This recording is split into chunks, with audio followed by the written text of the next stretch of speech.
Have you ever heard of Mephibosheth? Probably not. And do you know why? Because this is the story of a man the whole world forgot, a prince who became invisible, an heir who became a refugee, a name that was erased from memory until a king decided to remember it. Today, you'll learn about one of the most moving and forgotten narratives in the Bible, the story of Mephibosheth, the man who lived in hiding, crippled, afraid, thinking no one cared. But there was someone who hadn't forgotten. And when that someone became a king, everything changed. This isn't just an old story, it's a mirror, because perhaps you too have felt forgotten, left out, invisible. And at the end of this video, you will discover something that can transform your life forever. Something about grace, something about promises that span generations, something about a king who never ever forgets your name. Prepare your heart. This is the story of Mephibosheth, the man forgotten by all, but remembered by a king. There's a kind of forgetting that hurts more than any wound. It's not when you lose something, it's when you realize no one remembers you anymore. It's when your name stops being spoken. It's when your existence becomes a whisper blown away. Mephibosheth knew this kind of pain. While the Bible recounts in detail David's battles, Jonathan's courage, and Saul's turbulent reign, Mephibosheth's name appears as a footnote, a secondary character, someone who was there, but few noticed. And perhaps that's precisely why his story is so powerful, because Mephibosheth wasn't just a man forgotten by others, he was a man who probably believed he had been forgotten by God as well.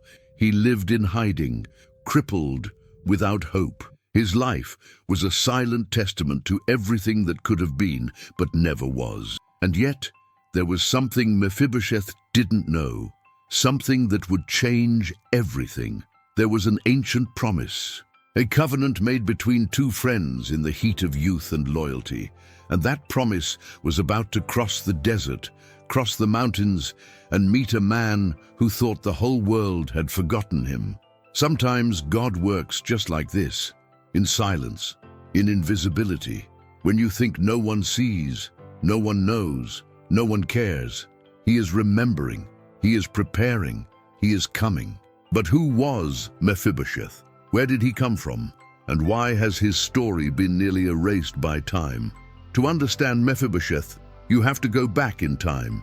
You have to imagine a palace.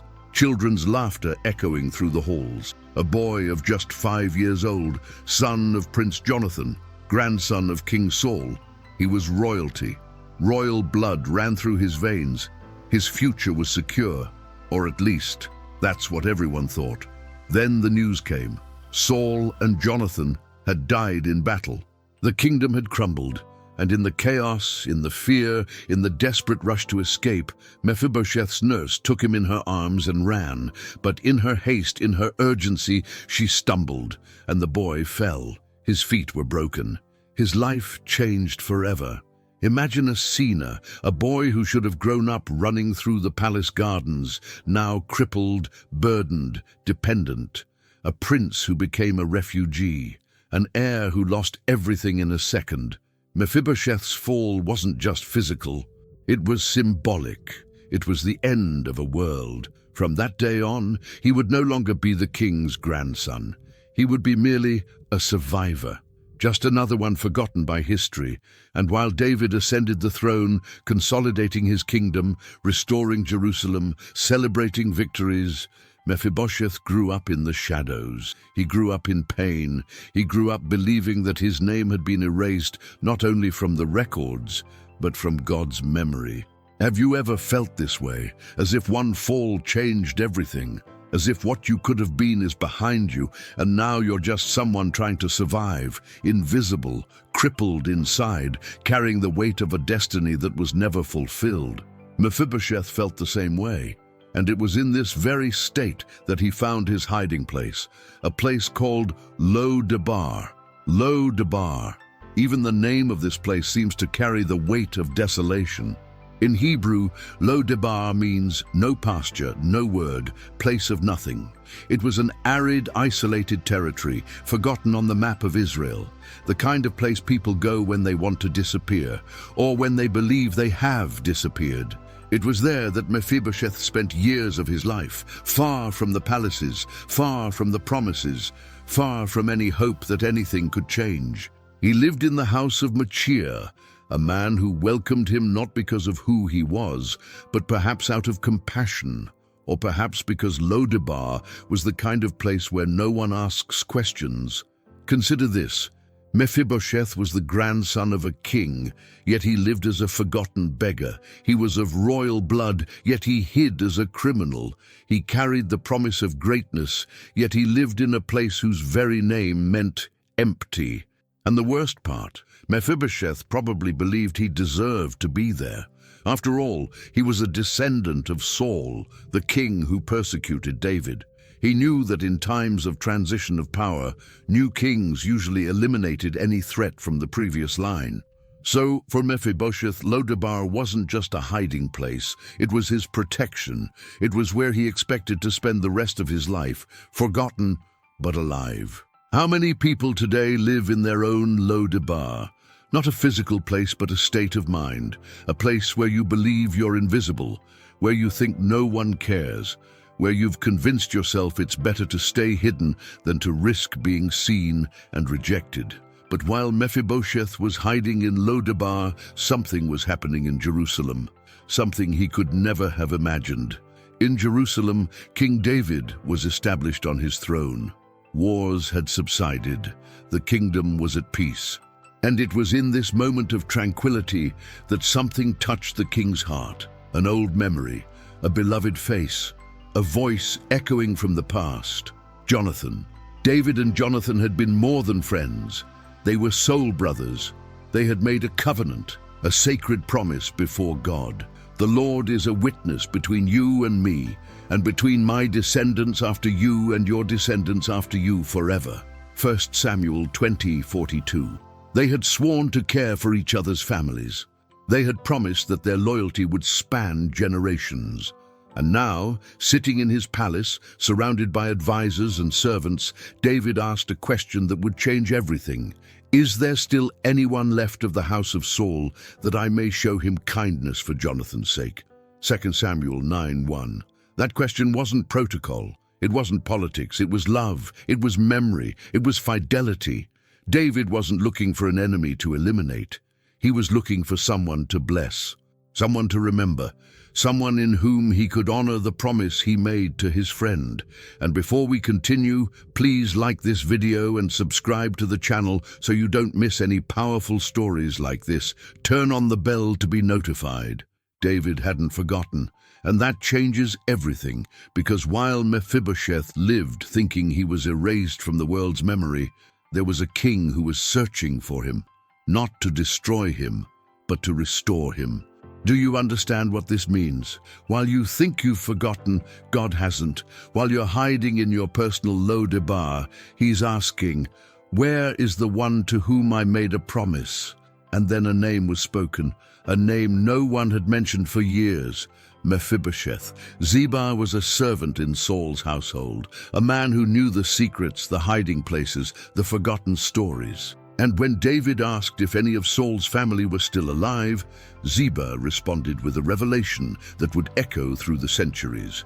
There is still a son of Jonathan, lame in his feet. 2 Samuel 9:3.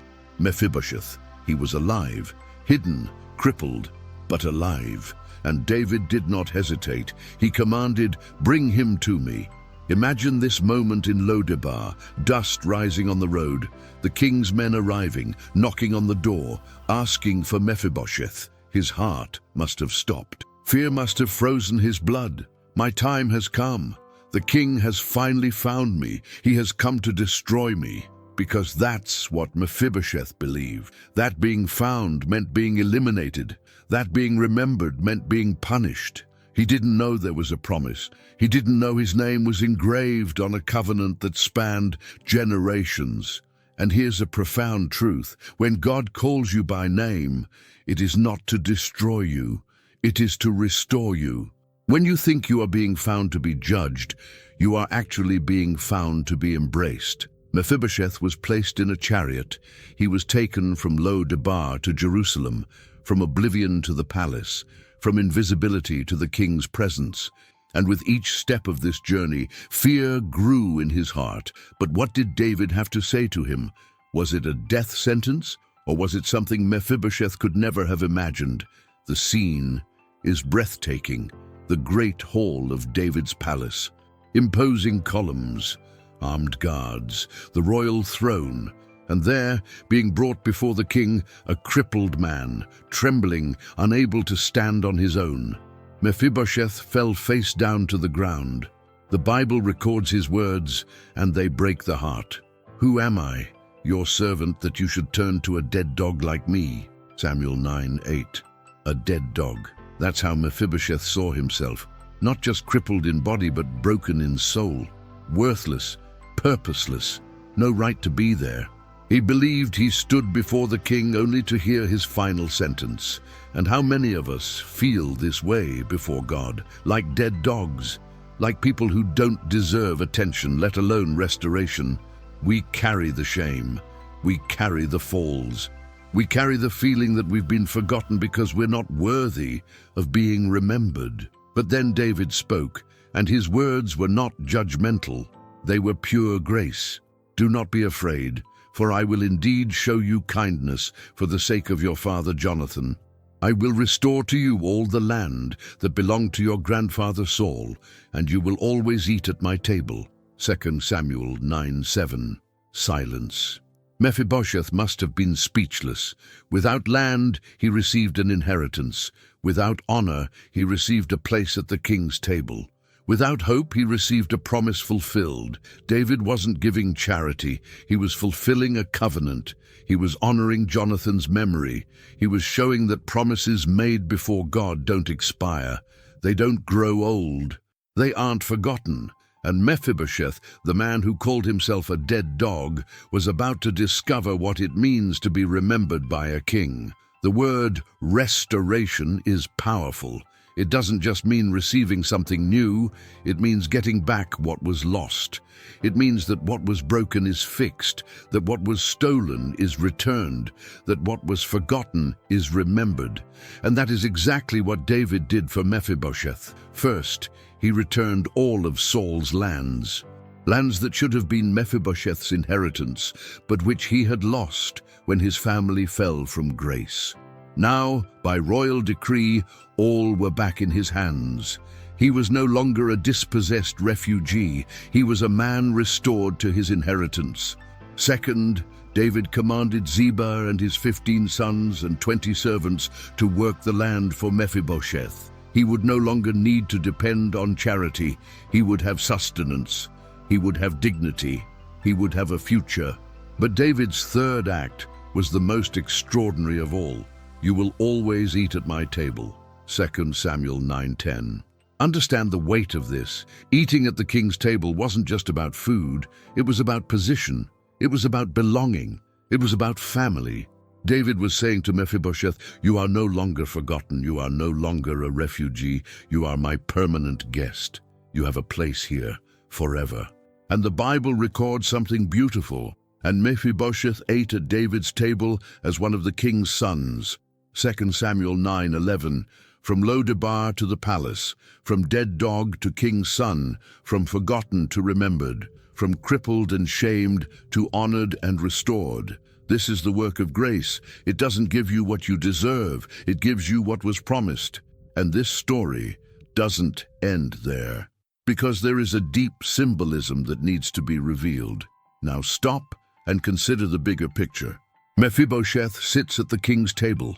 Around him are David's princes and princesses, Israel's elite, the most honored in the kingdom, and there in their midst, a crippled man, a man who came from a place called nothing, a man who called himself a dead dog.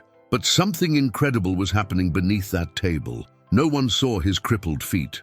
The tablecloth covered his disability, and what everyone saw wasn't his weakness.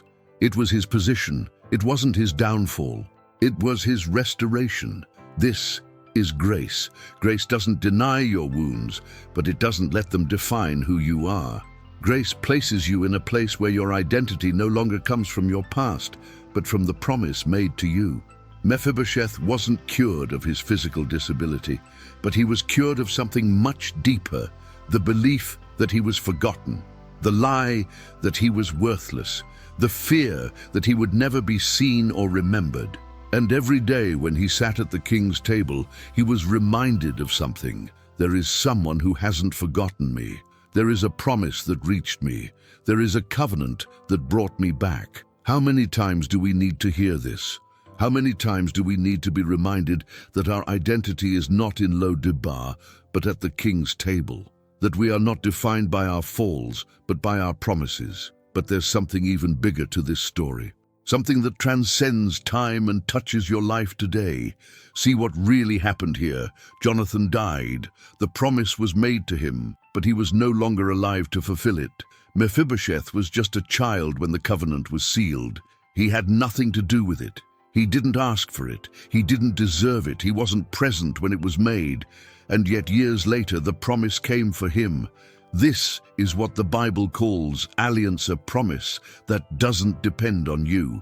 That doesn't change with your circumstances. That isn't cancelled by your failures. That spans generations because it was made by someone who is faithful. David kept his word not because Mephibosheth was worthy, but because Jonathan was loved. And here is the deeper parallel. God restores us not because we are worthy, but because his son is loved. Just as Mephibosheth was brought to the king's table because of a covenant he didn't make, we are brought into God's presence because of a covenant Jesus made for us. We didn't deserve it. We didn't ask for it. But the promise reached us anyway. And just as Mephibosheth feared destruction but was restored, we fear judgment but receive grace. Just as he called himself a dead dog, we feel unworthy. But the king says, "You will eat at my table forever." This is the essence of the gospel. Jesus is the covenant. He is the promise that has spanned generations. He is the name given so that whoever calls upon him will be saved. And when you are in him, you are no longer forgotten. You are no longer invisible. You are no longer defined by Lo-debar. You are a son. You are remembered. You have a place at the table. And so we come to the end of this journey. But before we close, I want you to close your eyes for a moment and imagine. Imagine Mephibosheth waking up every morning in the palace, looking at his crippled feet and remembering Lo-debar, remembering the fear, the oblivion, the loneliness, and then looking up and seeing where he is now, in the king's house, not as an intruder, but as a permanent guest. And I want you to know the same grace that reached Mephibosheth is available to you. It doesn't matter where you're hiding. It doesn't matter how invisible you feel. It doesn't matter how many times you've fallen or how crippled you are inside. There's a king who hasn't forgotten your name. There's a promise made for you. There's a table prepared, and there's a place with your name on it. Jesus said, "Behold, I stand at the door and knock. If anyone hears my voice and opens the door, I will come in and dine with him, and he with me." Revelation 3:20. He is calling, not to judge, but to restore, not to destroy, but to remember, not to leave you in Lo-debar, but to bring you home. Mephibosheth learned something that changed his life forever. Being remembered by a king changes everything. And today, you are being remembered by the King of Kings. He has not forgotten you. He has never forgotten. And he is saying, "Come, sit at my table. You belong here." If this story touched your heart, I invite you to do something. First, leave a comment below and tell me, have you ever felt like Mephibosheth? Have you ever felt forgotten but been surprised by God's grace? Share your story. It might be exactly what someone needs to hear today. Second, subscribe to the channel and activate the bell to receive more powerful stories like this one. Stories of real people from the Bible that teach us about faith, hope, and God's incomparable love. And third, share this video. Because maybe you know someone who's living in their own Lo-debar, someone who needs to hear that they haven't been forgotten, someone who needs to know that there's a king who remembers, who calls, who restores. The story of Mephibosheth teaches us that God's grace has no limits. It reaches out to the forgotten. It restores the fallen. It calls by name those who thought they were invisible. And if you're listening to this today, know this: you have not been forgotten. God has not forgotten you, and He is preparing a place for you at His table. May the grace that restored Mephibosheth restore you too. May the promise that reached him reach you, and may you never again doubt that you are remembered, loved, and desired by the King of Kings. Until the next video, stay in the peace of the Lord.